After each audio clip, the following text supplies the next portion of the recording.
Shalom, Boker Tot. Buenos días. Un día espléndido hoy.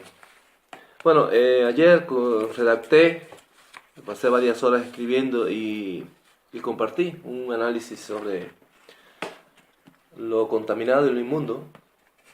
Y hoy pues pretendo, de manera un poco más resumida, y más bien con diferentes palabras también, porque no quiero guiarme necesariamente por el texto escrito, compartirle pues mis conclusiones sobre este tema. Quiero decir que quiero agradecer sobre todo al hermanito Eduardo Briceño que me motivó a escribir sobre esto y a hacer este video. Y espero que sirva de beneficio para él y para los demás que lo vean y lo lean. Y también agradecer a la hermanita Zoom que me señaló una deficiencia en mi escrito y bueno, pues pretendo arreglarlo, porque eso es lo que toca. Y, y de verdad que creo que esa es la motivación, la razón, el propósito de que aprendamos los unos de los otros, estemos dispuestos a reconocer cuando nos equivocamos en algún aspecto. Y por qué no, también a debatir, a contrariarnos y a discutir en aquello que no estemos de acuerdo, porque hay un proverbio que dice que hierro con hierro se aguza, y eso es verdad. O sea, nos pulimos, nos afilamos cuando discutimos, compartimos, dialogamos o debatimos este tipo de temas entre todos. Y también, lógicamente, a los demás hermanos que también han comentado y que seguramente en el futuro comentarán, como el hermanito Ariel Betancur, al que respeto y admiro muchísimo. Él no lo sabe.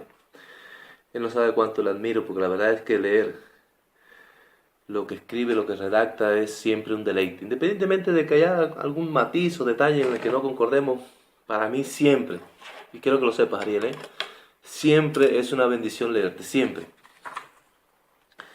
Y me alegro de haberte conocido por estos medios y poder tener la oportunidad de compartir siempre en el buen ambiente que nos caracteriza, de dar nuestro punto de vista sin pasarnos de ahí.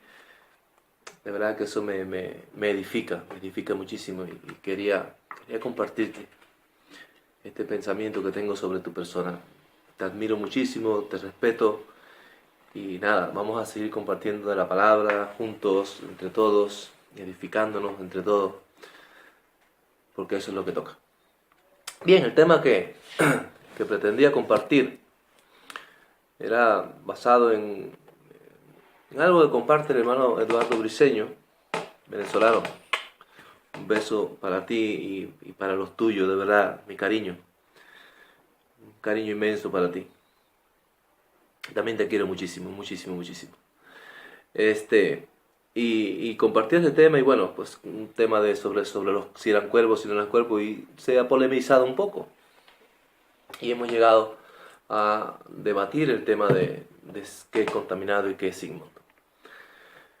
Y en base a eso, pues vamos a compartir el tema de coino y acatartos, de contaminado e inmundo. Hay que partir desde un hecho, y yo le hacía ver al hermano Eduardo una cosa. No es lo mismo algo contaminado que algo inmundo. Lo inmundo no se puede contaminar. Eso es una realidad. Lo inmundo está inmundo. Por tanto, cuando hablamos de algo contaminado, es algo que anteriormente estuvo limpio y que por alguna razón se contamina, se impurifica y por lo tanto ya no es apto para la función para la cual fue llamado. Ya sea un alimento, ya sea un objeto para servir en un servicio religioso, lo que sea. Por tanto, hay que tener esa diferencia. Contaminado es una cosa, inmundo es otra.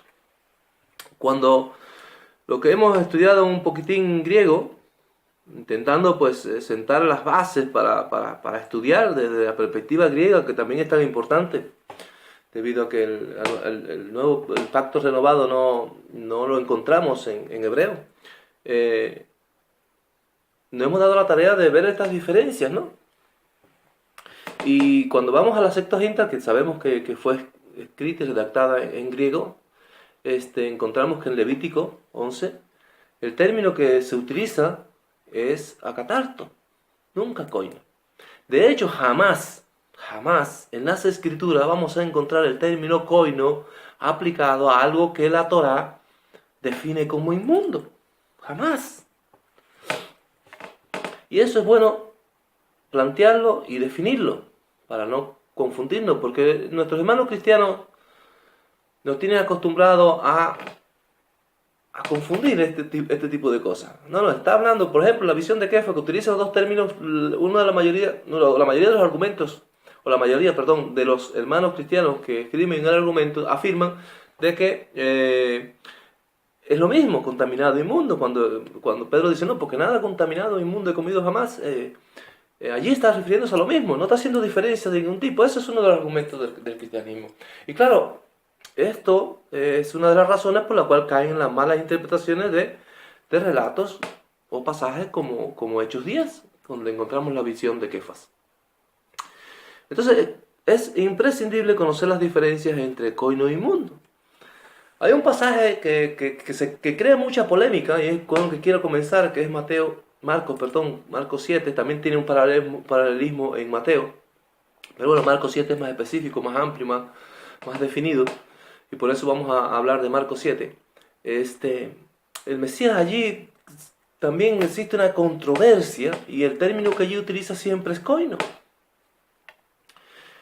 El cristianismo coge este pasaje para decir, no, mira, el Mesías limpió todos los alimentos y por lo tanto ya podemos comer cerdo, podemos comer caballo, podemos comer serpiente, podemos comer conejo, podemos comer rata, podemos comer cualquier cosa que la Torá haya llamado o definido inmunda. Y es uno de los más grandes errores en los que cae el cristianismo para defender este tipo de criterios. Porque si vemos desde un inicio el pasaje de Marcos 7, vemos que el dilema y el problema no eran los alimentos inmundos. Como bien me señalaba Ariel Betancourt, es un tema ritual. Es un tema tradicional lo que allí está en polémica, lo que allí se discute.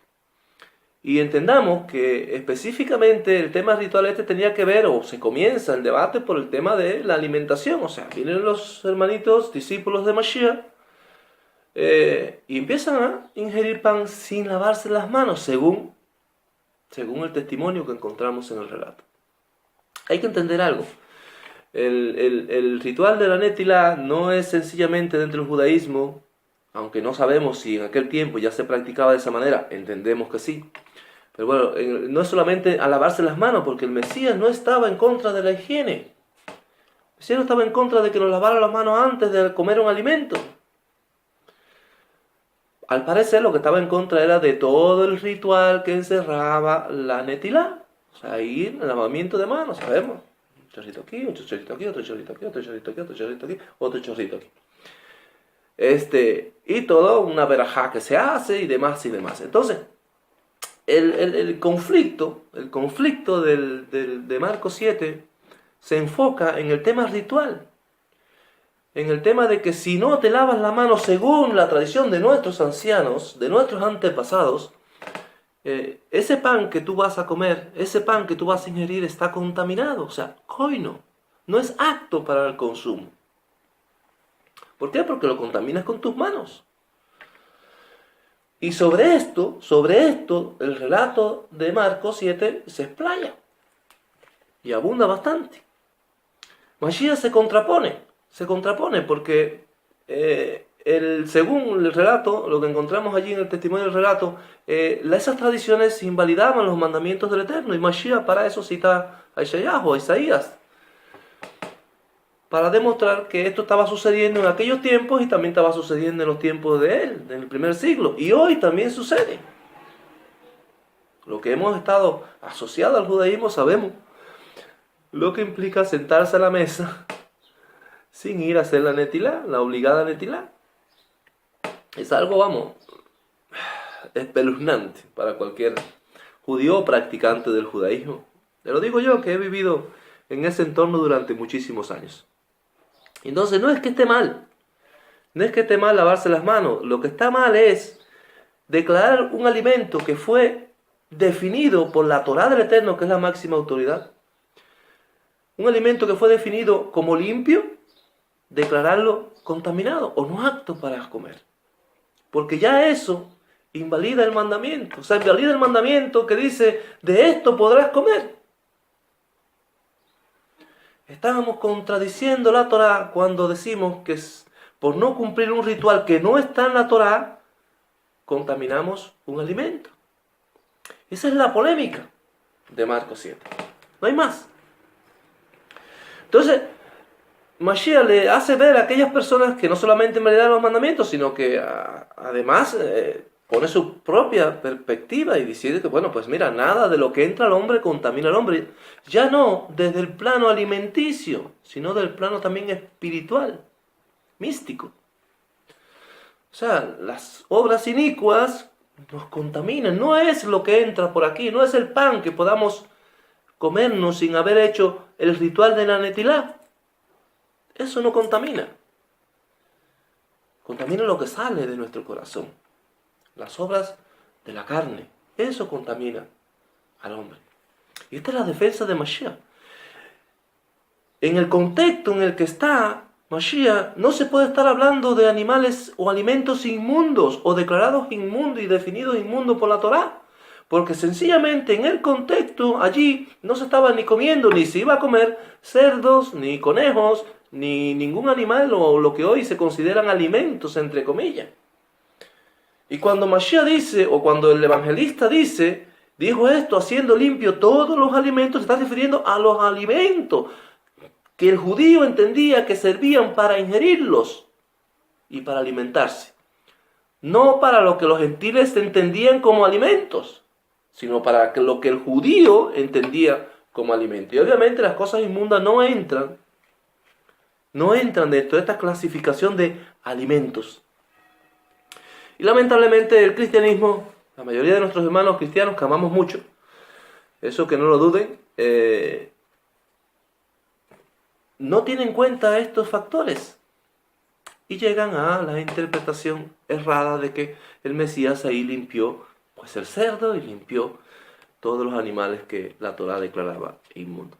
No, porque de hecho el término allí utilizado vez tras vez es coino, es contaminado. Y como dije, jamás es utilizado en todas las escrituras para definir algo que la Torá definía como inmundo. Jamás. Dicho esto, también hay que entender que aparte de Marcos 7, está Hechos 10, la visión de Kefas, la polémica visión de Kefas. Y también Romanos 14, donde Pablo también, una frase muy polémica, convencido de que nada es inmundo en sí mismo. Nada es inmundo en sí mismo. Pues mira, si nada es inmundo en sí mismo, pues el cerdo no es inmundo. Eso da claro. Y así lo entiende el cristianismo. Pero eso vamos a abordarlo al final de este análisis y de este video. La realidad es que en Hechos 10 se presenta un lienzo con muchos animales y a Pedro se le ordena matar y comer. Y también es cierto que en el lienzo hay animales inmundos. Eso es cierto, no se puede negar. Algunos hermanos cristianos, en la experiencia que ya tenemos de compartir con hermanos cristianos estos temas, dicen, no, lo que sucede es que, o me han planteado a mí en varias ocasiones, que en el lienzo no hay animales limpios. Sí, sí hay animales limpios, porque la Escritura dice claramente, hermanos cristianos, que allí en aquel lienzo había de todo tipo de cuadrúpedos, de reptiles, de aves del cielo y de la tierra. Por lo tanto, sí, habían jirafitas inmundas, habían cerditos inmundos, habían serpientes inmundas, y habían avestruces, y habían águilas, y habían todas esas cositas inmundas.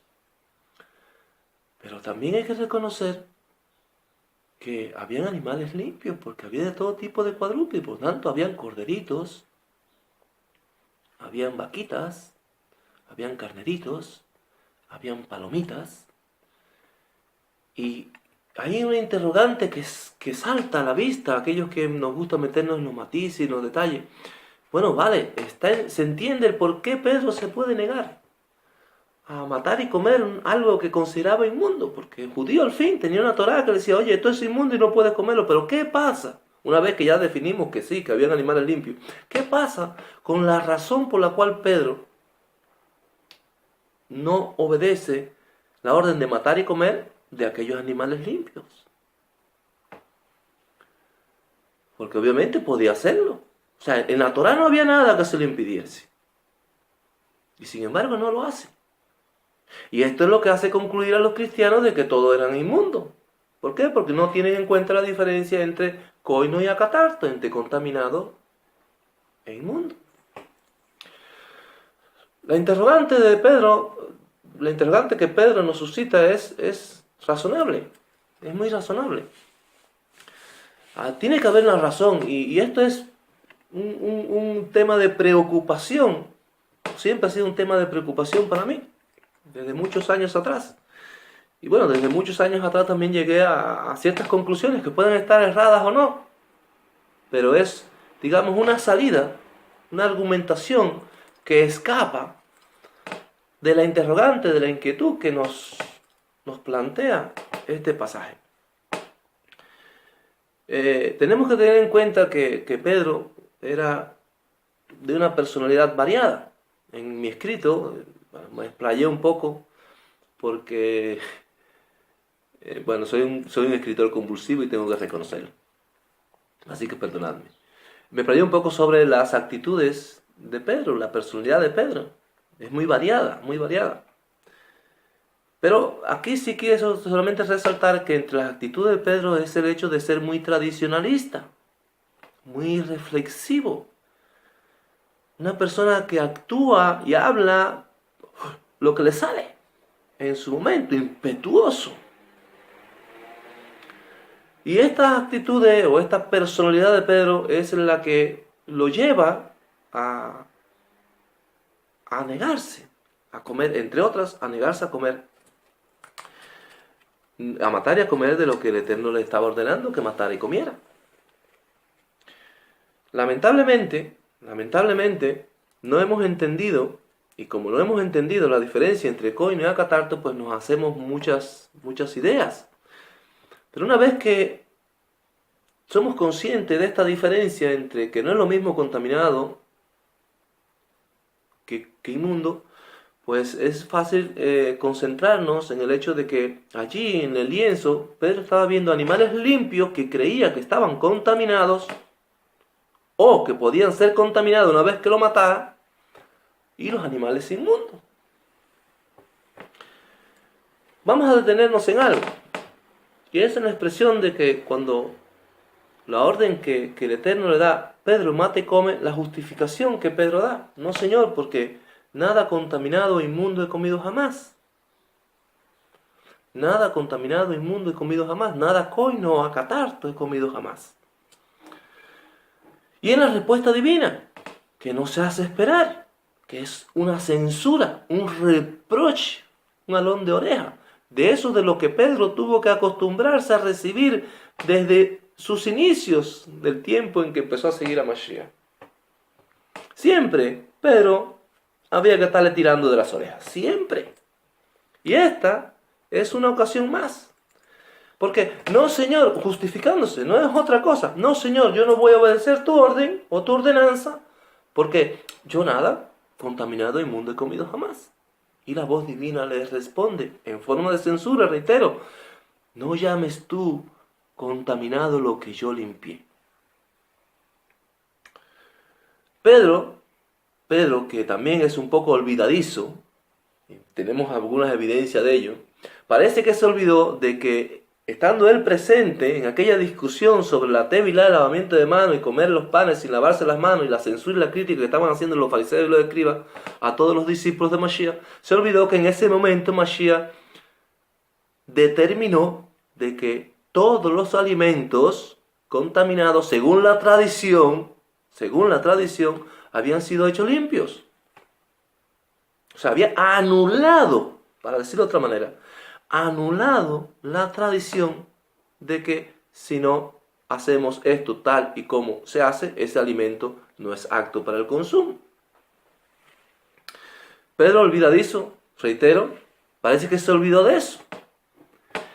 Y claro, aquellos animales, para que Pedro, como buen judío que era, tradicionalista, pudiese matarlo y comerlo, tendría que cumplir toda una serie de requisitos dentro de los parámetros tradicionales judíos para poder obedecer aquella voz.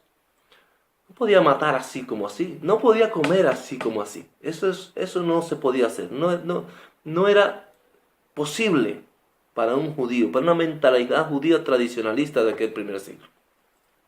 Y Pedro se niega rotundamente. Pero el detalle que quiero enfatizar es en que la voz divina no le dice a Pedro en ningún momento: no llames tú contaminado e inmundo lo que yo limpié. No. El Eterno nunca dice que Él limpió lo inmundo. El Eterno, o la voz divina, o la voz de Yeshua, o la voz del malach o ángel que le estaba ordenando o transfiriendo aquella ordenanza, lo que dice es: no llames tú contaminado lo que yo limpié. Lo inmundo se quedó inmundo. El cristiano dice: no, porque lo inmundo fue limpiado. No, espera, es que la voz divina en ningún momento limpia lo inmundo. Limpia lo que ya se había limpiado, que en este caso era lo contaminado. Valga decir que la visión de Kefas no trata sobre alimentos.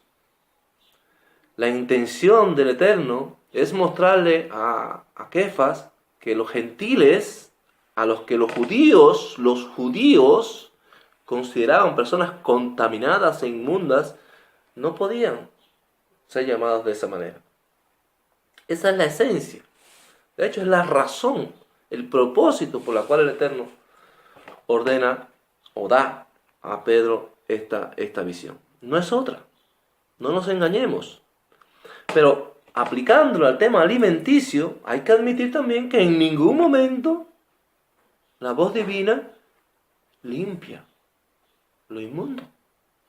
Sencillamente censura y señala a Pedro por estarle llamándole contaminado, entendemos, coino, contaminado aquello que él ya había limpiado. ¿Cuándo lo limpió? Bueno, la Torá lo había limpiado. La Torá había dictaminado que esos animales, o ciertos animales, como los que estaban allí en el lienzo, o parte de ellos, eran aptos para el consumo. Y lo había limpiado de las tradiciones que decían que si no practicamos una sejitá, o sea, una matanza, una faena del animal, según lo que tenía prescrito la tradición judía, esa carne no podía ser consumida. Entonces, la voz divina dice: no llames tú contaminado lo que yo limpié. No está limpiando lo inmundo, no está limpiando lo catarto. Pedro es el que dice: yo nada contaminado e inmundo he comido jamás. Pero la voz divina no menciona lo inmundo, solo menciona lo contaminado. Y hay que entender, y esto es como un matiz interesante que la hermanita Sun me señaló, y que concordé totalmente, es que Pedro se niega por 3 veces, no una, dos, sino por 3 veces a obedecer una orden que él define o acepta como que es una voz divina o una orden divina. No, Señor, porque nada. O sea, él está consciente de que la ordenanza parte de allá arriba, pero aún así desobedece. O sea, la fuerza tradicional que era ejercida sobre Pedro era tan fuerte, que por 3 veces desobedece y al final pues no come y no mata, porque él es así, bien duro, como un mexicano de esos machos. La hermanita Sun seguro sabe de esto. Un mexicano de estos machos, pues Pedro y se planta y no obedece. Y es cierto que cuando viene luego los hombres de parte de Cornelio y le plantean: oye, mira, esto dice nuestro amo para que vayas allí y le hables de lo que tienes que hablarle, Pedro prontamente obedece. Es verdad lo que me señalaba la hermana Sun. Ya Pedro había recibido la voz del Espíritu que le decía, ve con ellos. O sea, había una ordenanza, sí. Claro que había una ordenanza del Espíritu ya. Detalle que yo no tuve en cuenta y no lo plasmé. Y te prometo que lo voy a rectificar, hermanita Sun. Pero también es cierto que en el tema de la visión se niega 3 veces. Consciente de que era una voz divina. Allí el Espíritu le dice, ve y una sola vez y obedece. Aquí 3 y no obedeció. Tremendo. A mí siempre me gusta intentar que las personas sean capaces de visualizarse en la escena. O sea, de aplicarse personalmente esos relatos y ubicarse allí para sentir todo lo que les rodea, todo lo que pudo haber sentido Pedro en este caso. Porque es una manera de entender también las escrituras, de interpretar correctamente las escrituras. Y yo les voy a ser franco, si yo hubiese estado en el lugar de Pedro, no sé, como no soy tan tradicionalista, me parece que no hubiera tenido el valor de haber desobedecido 3 veces la voz divina. Pero era una persona muy especial. Es un gran apóstol, indiscutiblemente. Sus cartas son un deleite leerlas, llenas de espiritualidad, de una profundidad tremenda, de una exquisitez inigualable. La verdad es que Pedro, yo lo admiro como apóstol y sus escrituras para mí son de un gran valor, por lo menos en el tema de exhortativo, edificativo. Más incluso que Pablo, porque Pablo va más a la teología, va más al debate, va más a la discusión.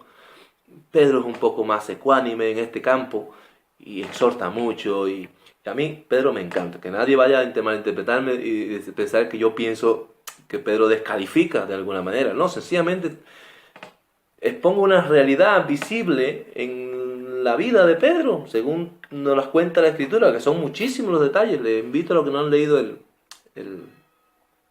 escrito, el análisis que redacté para este video, a que se detengan en cada uno de esos puntos y bueno, de ahí saquen conclusiones sobre la personalidad de Pedro. Pero lo cierto es que en esta ocasión Pedro se niega a obedecer una voz divina.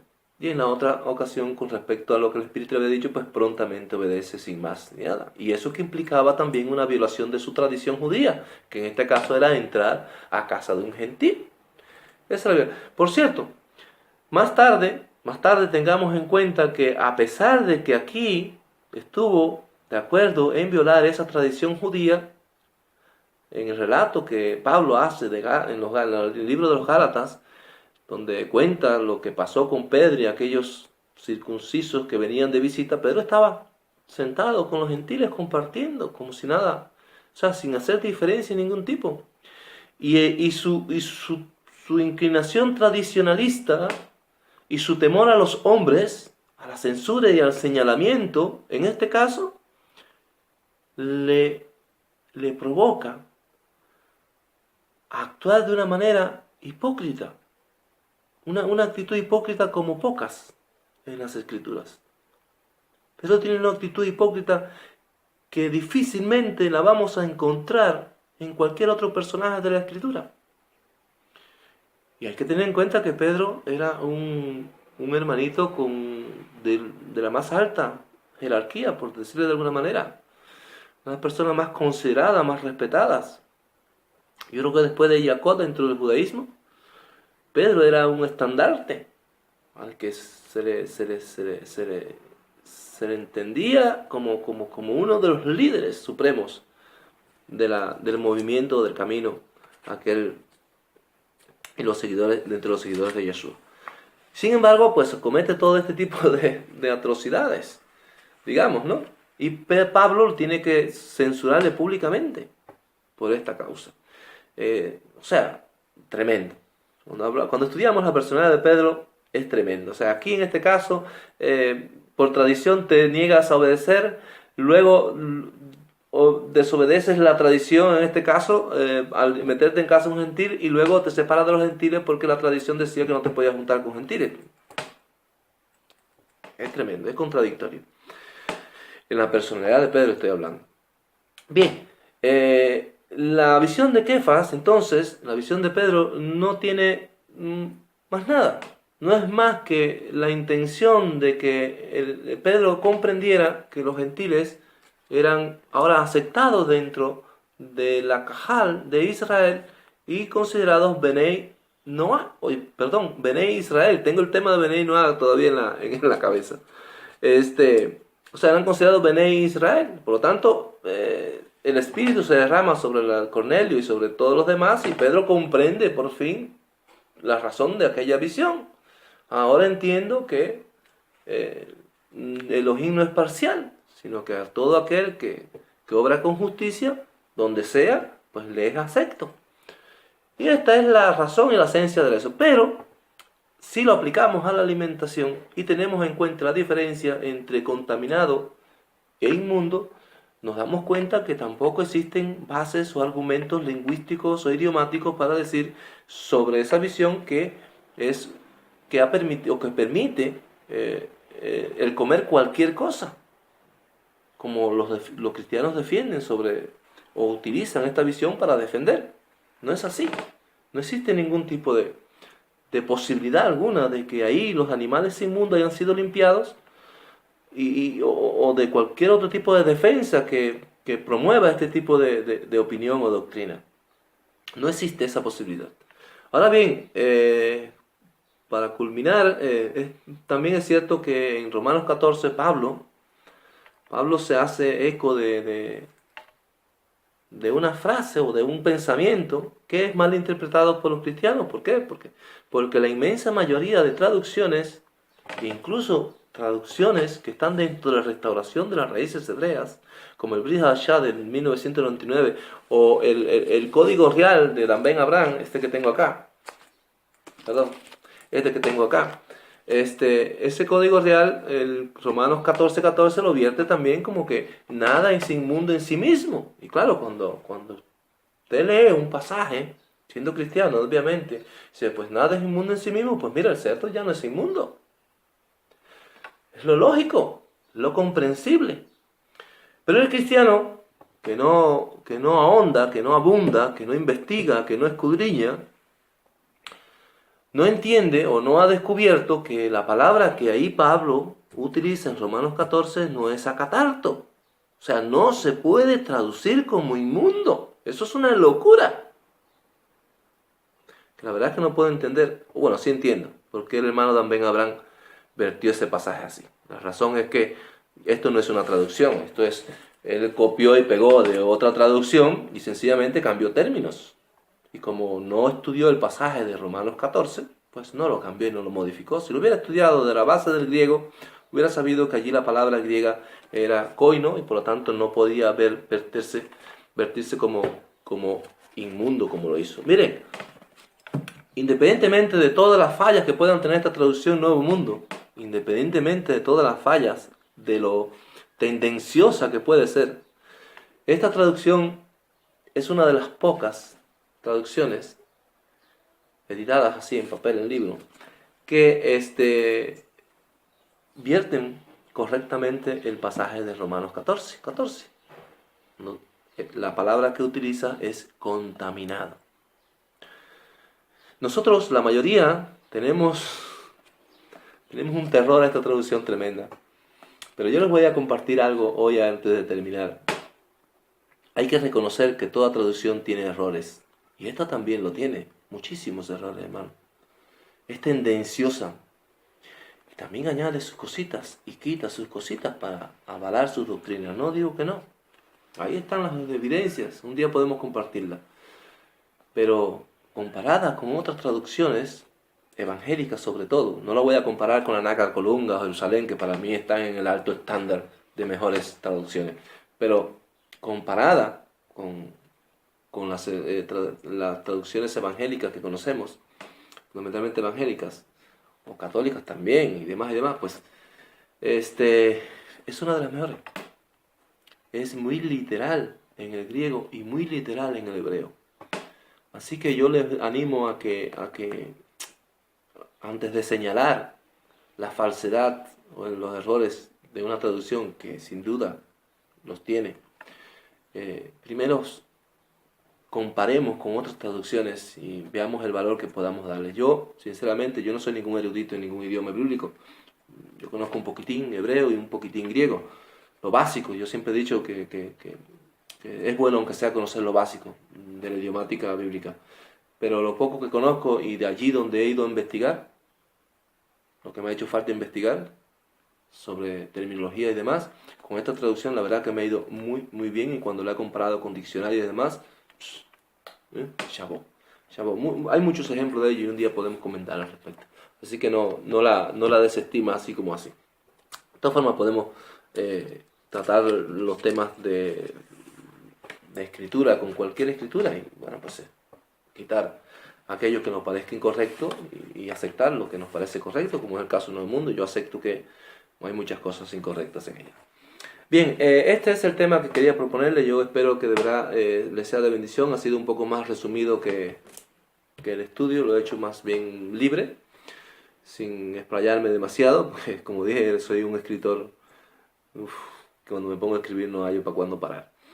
Y pues espero de verdad, hermanitos, que les sirva de mucha bendición, que cuando vuelvan a hablar sobre la visión de Pedro, o sobre Marcos 7, o sobre Romanos 14, sepan defender la realidad idiomática que hay detrás de todos sus pasajes, la diferencia que hay entre contaminado e inmundo, entre coino y acatarto. Que les sea de bendición. Nos vemos pronto.